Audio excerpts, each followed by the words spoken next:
பொதுவாகவே வாத்தியாருக்கு எந்த விஷயமா இருந்தாலும் முதல்ல சாப்பிட்டு வந்தால் தான் பேசுவார். கையை காட்டுறது அப்படின்னு தான் கேட்பார், சாப்பிட்டீங்களான்னு தான்.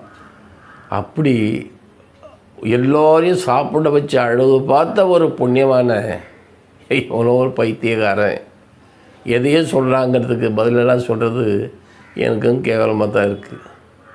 ஒரு விஷயம் இல்லைங்க, நீங்கள் கேள்விப்பட்டிருப்பீங்க, எந்த ஊரில் நெருப்பு எரிஞ்சாலும், எந்த ஊரில் தண்ணீர் அடித்து போனாலும், எந்த ஊரில் பல விஷயங்கள் ஏதாவது தவறுகள் நடந்து அழிஞ்சாலும் அங்கே பார்க்கலாம் வாத்தியாரை முதல்ல போய் வேஷ்டி கட்டிட்டு நிற்பார்.